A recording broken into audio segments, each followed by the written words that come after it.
This is the Ag Queen Podcast. This podcast explores the agriculture industry with the movers and shakers of those shaping it. Here's your host, Lori Boyer. Hello, everyone, and welcome. Today I'm visiting with Marsha Boswell, and today she is talking to me as the past chair and current treasurer and publicity committee chair for the Women Managing the Farm Conference. Marsha, how about we start with a little bit of background on this conference?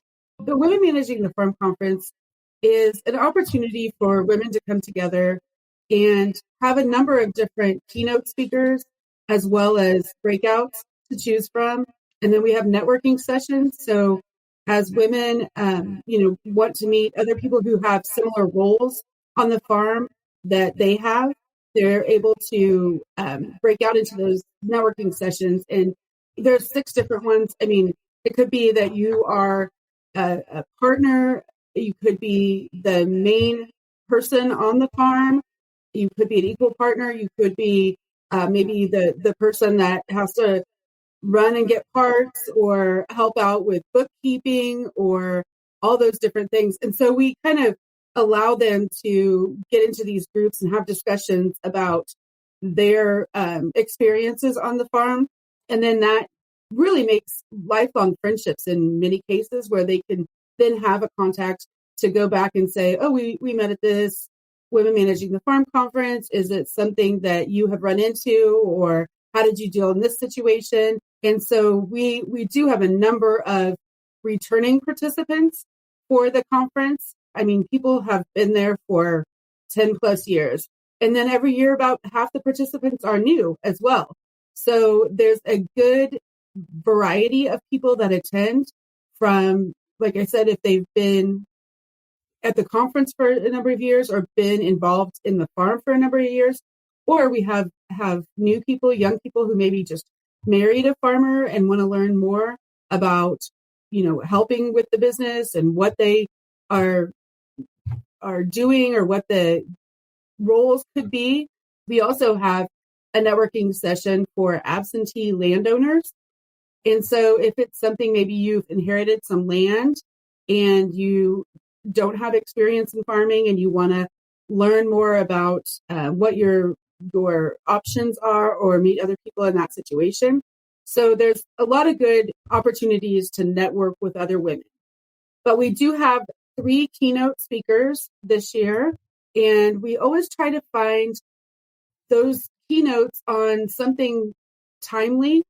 So, for example, one of our keynotes this year is going to talk about the situation in Ukraine, specifically with the wheat market, but also food security. And her name is Antonina Boryaka, and she was a dean at a college there in Ukraine.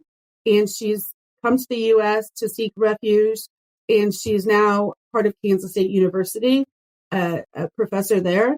And so she's got some really good firsthand experience, not just with the markets and what's going on the global level, but also her firsthand experience of leaving Ukraine and bringing her children to the U.S. to be safe. Her husband is still in Ukraine. The men are required to stay behind and help defend the country.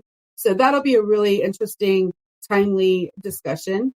Brandy Buzzard, who is a rancher, a mother from Kansas, and she has worked for years to help people tell their story to consumers.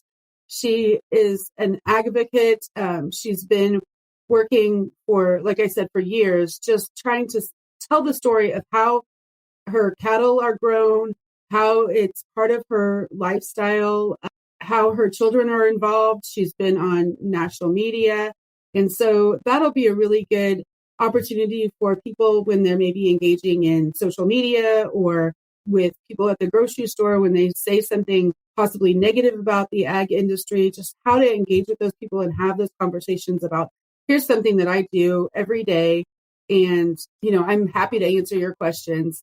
So that'll be great. And then our final keynote speaker, her name is Adrienne DeSutter, And she is also part of her husband's farm, and they are from Illinois. And her topic is more in the realm of mental health advocacy. So her topic is Sow Hope, Grow Hope. And she just really helps people connect with mental health ag resources. She's written, she's done speeches, talked on this topic quite a bit. And I think people will go away from the conference kind of feeling like they have, some resources available, and there is hope and help out there if you're running into problems with your mental health, or you know of someone else who maybe needs some assistance. So those are our keynotes. But then when we go into the breakout sessions, there are a number of different breakout sessions that all have about 6 topics at a time. And so if you are a beef producer, you can kind of go down a beef track. If you're a crop producer, you can go down a crop track. So hopefully there's something in each of those breakout sessions that would appeal to each member of the audience. There's a number of different topics in addition to production. I mean, we're talking about crop insurance topics, agritourism, what's going on with this ongoing drought. There's everything from making marketing part of your daily routine to growing your message and your influence, small businesses, direct marketing, climate smart farming. I encourage people to go onto the website, which is womenmanagingthefarm.com, and look at all those different breakout sessions, because there's a lot of opportunities available. Marsha, can we talk a little bit more specifically about the breakout sessions you have planned? We're doing something a little bit different this year on the first breakout session. So typically we have 6 going on at a time. That one's just going to be 3, and they're going to be little bit larger ones.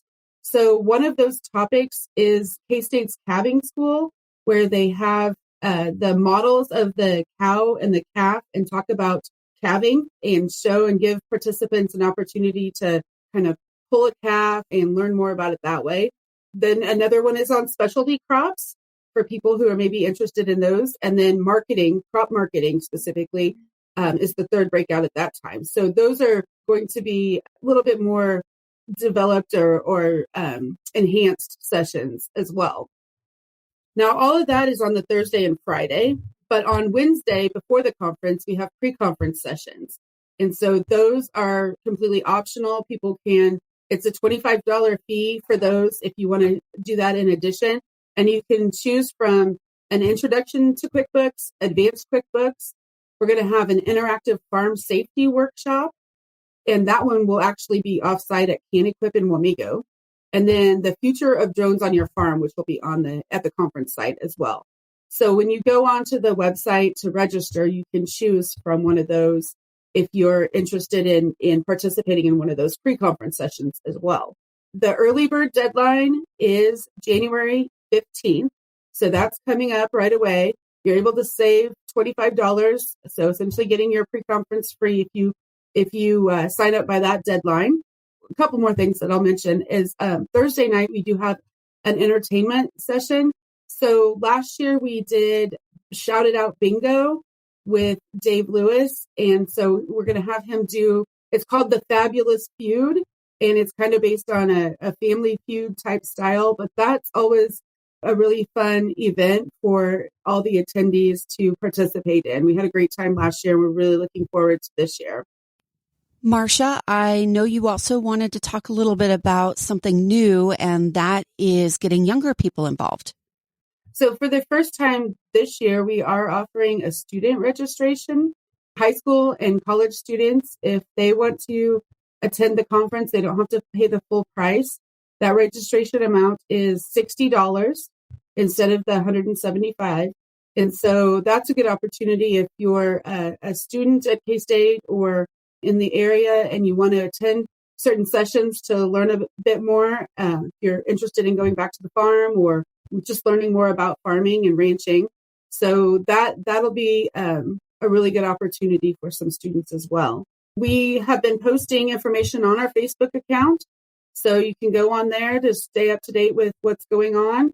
and that is facebook.com/women managing the farm. Also, our website is womenmanagingthefarm.com. That has all the registration information. It has the agenda, the presenters, everything that's going on, and also gives you information about the hotel. Those opportunities are available as well. So it's a great conference for women. Really encourage people to think about attending and hopefully learning a lot and meeting other people that are kind of in similar roles that you are. Just a couple other questions for you. About how many attendees do you expect? Probably around 200 attendees is what we're kind of expecting this year. We have had more than that in the past, but that's kind of where we are right now. The COVID year, 2020, we kind of switched everything online. And so we went back in person last year in 2021, but there was still some, I think, hesitation at that point to be in a big group. And so we're expecting it to be maybe 200 or a little bit more this year. Marsha, one other question is, of the topics that you have mentioned here today, how is a woman farm operator then different when it comes to their male counterparts and how they manage the farm and handle situations? Maybe even give me an example? That's a really good question. I just think that a lot of the conferences that are there may be geared a bit more toward men. The information, I think, is going to be very similar to what you would get at another conference with the same speaker, but there's going to be more opportunity for, I think, asking questions and personalizing it to your operation and getting that feedback. We typically do have, a few men that attend the conference, but the vast majority are women. And we try to get women speakers when possible if they're the top person on a topic. It doesn't always work out that way, but it's just a really good opportunity for women to network with each other and feel comfortable asking questions in a setting with other women who probably have some of those same questions or situations that they're involved in. Once again, I want to thank my guest, Marsha Boswell. She is talking to me as past chair and the current treasurer and publicity committee chair for the Women Managing the Farm Conference. As mentioned, for more information, you can log on to womenmanagingthefarm.com. You can also find them on Facebook. Thanks for tuning in to today's podcast interview. Thanks for tuning in to this edition of the Ag Queen Podcast with your host, Lori Boyer.